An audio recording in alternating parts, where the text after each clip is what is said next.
ಇದ್ರ ಬಗ್ಗೆ ಮತ್ತಷ್ಟು ಮಾಹಿತಿನ ನನ್ನ ಕಲಿಗ ಅಜಯ್ ನೀಡ್ತಾರೆ. ಅಜಯ್, ಮೊದಲನೇದಾಗಿ ಮರಣೋತ್ತರ ಪರೀಕ್ಷೆ ಮುಕ್ತಾಯಗೊಳ್ತಾ ಬಾಡಿಯನ್ನ ಫ್ಯಾಮಿಲಿಗೆ ಹಸ್ತಾಂತರ ಮಾಡೋದು ಯಾವಾಗ? ಅಂಡ್ ನಿನ್ನೆ ತಡರಾತ್ರಿ ಅವರ ವೈಫ್ ಮತ್ತೆ ಮಕ್ಕಳು ಕೂಡ ಬಂದಿದ್ದಾರೆ ಅಂತ ಕೇಳ್ಪಟ್ವಿ. ಈಗ ಅವರ ಅಣ್ಣ ಕೂಡ ಬಂದಿದ್ದಾರೆ. ಸೊ ಸದ್ಯದ ಲೇಟೆಸ್ಟ್ ಅಪ್ಡೇಟ್ ಏನು ಈ ಪ್ರಕರಣದಲ್ಲಿ?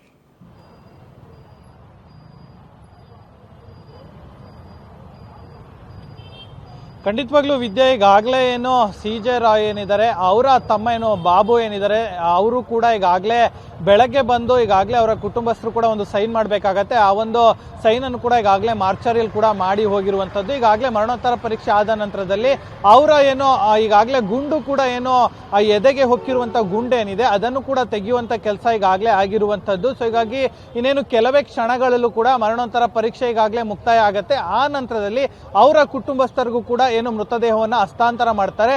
ಅದರಲ್ಲೂ ಕೂಡ ಕೋರ್ಮಂಗ್ಲದಲ್ಲಿರುವಂಥ ಏನು CJ ಬಾಬು ಏನಿದ್ದಾರೆ ಅವರ ಮನೆಯಲ್ಲೂ ಕೂಡ ಅಂತಿಮ ದರ್ಶನಕ್ಕೂ ಕೂಡ ವ್ಯವಸ್ಥೆ ಮಾಡ್ತಾರೆ ಅನ್ನೋ ಮಾಹಿತಿ ಕೂಡ ಇರುವಂಥದ್ದು. ಆದರೆ ಇನ್ನು ಕುಟುಂಬಸ್ಥರು ಅವರು ಅಧಿಕೃತವಾಗಿ ಹೇಳಬೇಕಾಗತ್ತೆ. ಸೊ ಈಗ ಅದಾದ ನಂತರದಲ್ಲಿ ಬನ್ನೇರ್ಘಟ್ಟದಲ್ಲಿರುವಂಥ ಅವ್ರದೇ ಆದಂಥ ಒಂದು ಪ್ರಾಪರ್ಟಿ ಅಲ್ಲಿ ಅಂತ್ಯಕ್ರಿಯೆ ನಡೆಯುವಂಥ ಎಲ್ಲ ಸಾಧ್ಯತೆಗಳು ಕೂಡ ಇದೆ ಅಂತಾನೂ ಕೂಡ ಹೇಳಲಾಗ್ತಿರುವಂಥದ್ದು. ಇದೆಲ್ಲವೂ ಕೂಡ ಒಂದು ಕಡೆ ಆದರೆ IT ಅಧಿಕಾರಿಗಳಲ್ಲಿ ಇದ್ದಂತಹ ಕೃಷ್ಣ ಪ್ರಸಾದ್ ಅಂತ ಹೇಳಿ ಕೊಚ್ಚಿ ಟೀಮ್ನಲ್ಲಿ ಇದ್ದಂತಹ ಅಸಿಸ್ಟೆಂಟ್ ಕಮಿಷನರ್ ಏನಿದ್ದಾರೆ ಅವರು ಸಾಕಷ್ಟು ತೊಂದರೆ ಕೊಡ್ತಾ ಇದ್ರು ಅಂತಾನೂ ಕೂಡ ಈಗಾಗಲೇ ಏನು CJ ರಾಯ್ ಏನಿದ್ದಾರೆ ಅವರು ತಮ್ಮ ಬಾಬು ರಾಯ್ ಹತ್ರ ಕೂಡ ಹೇಳ್ಕೊಂಡಿದ್ದಾರೆ ಅನ್ನೋ ಮಾಹಿತಿಯನ್ನು ಕೂಡ ಈಗಾಗಲೇ ಬಾಬು ಅವರು ಕೂಡ ಹಂಚಿಕೊಂಡಿರುವಂತದ್ದು. ಸೊ ಹೀಗಾಗಿ ಆ ಒಂದು ವಿಚಾರದಲ್ಲೂ ಕೂಡ ಈಗಾಗಲೇ ಪೊಲೀಸರು ತನಿಖೆ ಕೂಡ ಮುಂದಾಗ್ತಾರೆ. ಅವ್ರಿಗೂ ಕೂಡ ನೋಟಿಸ್ ಕೊಡುವಂತ ಸಾಧ್ಯತೆಗಳು ಕೂಡ ಹೆಚ್ಚಿರುತ್ತೆ.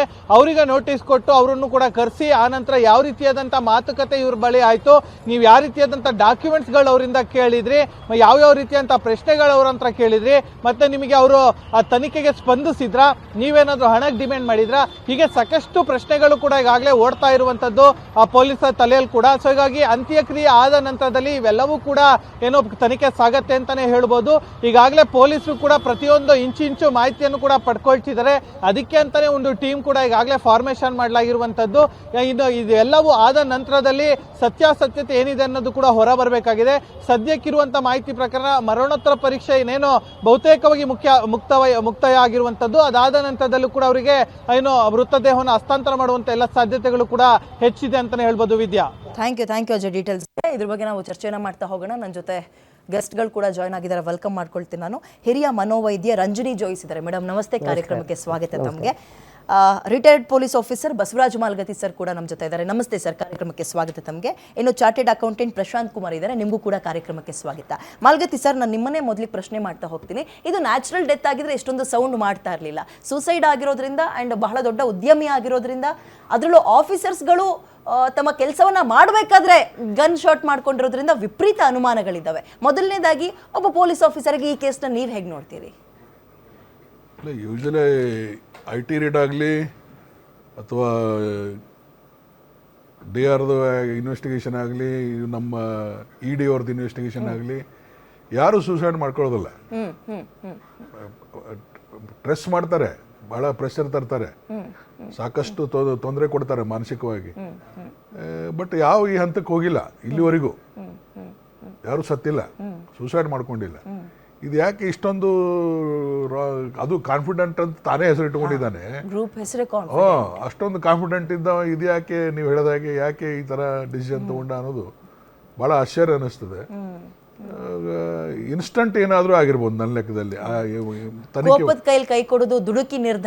ಅಲ್ಲಿ ಏನಾದರೂ ಇರಿಟೇಟಿಂಗು, ಕೆಲವೊಬ್ರು ಭಾಳ ಇರಿಟೇಟ್ ಮಾಡ್ತಾರೆ ಆಫೀಸರ್ಸ್, ಭಾಳ ಅಸಹ್ಯವಾಗಿ ವರ್ತನೆ ಮಾಡ್ತಾರೆ, ಮಾನಸಿಕ ತೊಂದರೆ ಕೊಡ್ತಾರೆ, ತಡಿಲಾರದಷ್ಟು ಹ್ಯೂಮಿಲೇಷನ್ ಆಗ್ತದೆ.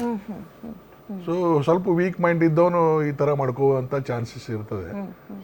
ಬಟ್ ನನ್ನ ಲೆಕ್ಕದಲ್ಲಿ ಯಾವ ಆಗಿಲ್ಲ ಇಲ್ಲಿವರೆಗೂ, ಯಾವ ರೇಡ್ನಲ್ಲಿ ಯಾವನೂ ಸತ್ತಿಲ್ಲ. ಸರ್, ಇದ್ರ ಬಗ್ಗೆ ಕೇಳಬೇಕು. ನೆನ್ನೆಯಿಂದಲೂ ಅಂದರೆ ಇತ್ತೀಚೆಗೆ ರಾಜಕಾರಣಿಗಳು ಮಾತಾಡ್ತಿರ್ತಾರೆ, ರೈಡ್ ಅಂದರೆ ಅಷ್ಟೊಂದು ಸುಲಭ ಅಲ್ಲ, ಮಾನಸಿಕವಾಗಿ ಒತ್ತಡ ಹೆಂಗಿರುತ್ತೆ ಅಂದರೆ ಪ್ರೆಷರು, ಈ ಪ್ರೆಷರ್ ಕುಕ್ಕರ್ ಸೌಂಡ್ ಬರುತ್ತಲ್ಲ ಆ ಪ್ರಮಾಣದಲ್ಲಿರುತ್ತೆ ಇಲ್ಲ, ಅದು ಯಾವಾಗ ಅಂತ ಹೇಳ್ತಾರೆ. ಹೌದು, ಅದು ಯಾವಾಗ ಆಗ್ತದೆ, ಅದು ಇದು ಏನು ಇನ್ಕಮ್ ಟ್ಯಾಕ್ಸ್ನಲ್ಲಿ ಏನು ಶಿಕ್ಷೆ ಗಲಿಯಾಗಿ ಹಾಕೋದಿಲ್ಲ, ಭಾಳ ದಂಡ ಕಟ್ಟಿಸ್ತಾರೆ. ಅಷ್ಟೇ ಅಲ್ವಾ? ಡಬಲ್ಲು, ಟ್ರಿಬಲ್ಲು, 2 ಪಟ್ಟು 3 ಪಟ್ಟು ದಂಡ ಹಾಕ್ತಾರೆ ಹೊರತಾಗಿ ಅವಂಗೇನು ಗಲ್ ಶಿಕ್ಷೆ ಆಗೋದಿಲ್ಲ, ಏನಾಗೋದಿಲ್ಲ. ಯಾಕೆ ಈ ಥರ ಡಿಸಿಷನ್ ತಗೋಬೇಕು? ಇದು ಒಂದನೇದು. ಎರಡನೇದು ಅಂದರೆ ಈ IT ಅವರು ಅಥವಾ ED ಅವರು ಭಾಳ ತೊಂದರೆ ಕೊಡ್ತಾರೆ. ಇವನ್ ಫಿಸಿಕಲ್ ಆಗಿ ತೊಂದರೆ ಕೊಡ್ತಾರೆ ಇಡಿ ಅವರು. ಇಡಿ ಅವರು ಇಡಿ ಅವರು ಐ ಟಿ ಅವ್ರು ನಾನು ಕೇಳಿಲ್ಲ, ಬಟ್ ಇಡಿ ಅವರು ಮಾತ್ರ ನಮ್ಮವರೇ ಇರ್ತಾರೆ ಪೊಲೀಸರಲ್ಲಿ, ಇಡಿಯಲ್ಲಿ. ಸೊ ಭಾಳ ಟಾರ್ಚರ್ ಮಾಡ್ತಾರೆ. ಅವ್ರಿಗೆ ಏನು ಬೇಕಾಗಿದ್ದು ಅದನ್ನ ಪಡ್ಕೊಳ್ಳಿಕ್ಕೆ ಎಲ್ಲ ಮೆಥಡ್ ಯೂಸ್ ಮಾಡ್ತಾರೆ. ಅದು ಹರಾಸ್ಮೆಂಟ್, ಅದು ನಿಜವಾದಂಥ ಹರಾಸ್ಮೆಂಟು. ಮತ್ತು ಅವರು ಸತ್ತಿದ್ದು ಅದೇ ಕಾರಣದಿಂದ. ಸಿದ್ಧಾರ್ಥ ಅವರು ಇವ್ರ ಹರಾಸ್ಮೆಂಟಿಗೆ ಸತ್ತಿದ್ದದು. ಇಷ್ಟೊಂದು ಟಾರ್ಚರ್. ಅದು ಏನೋ ಹವಾಲೆ ಗವಾಲ ಅಂತ ಅಂತಿದ್ರು, ಅದು ಏನು ಗೊತ್ತಾಗಲಿಲ್ಲ. ಆ ಕೇಸಿನಲ್ಲಿ ಹವಾಲ ಸಾವಿನ ಜೊತೆಗೆ ಎಲ್ಲವೂ ಎಲ್ಲ ಮುಚ್ಚೋಗ್ಬಿಡ್ತು, ಹೊರಗೆ ಬರಲಿಲ್ಲ ಏನು. ಇಡಿಯವರು ಏನು ಹೇಳಲಿಲ್ಲ.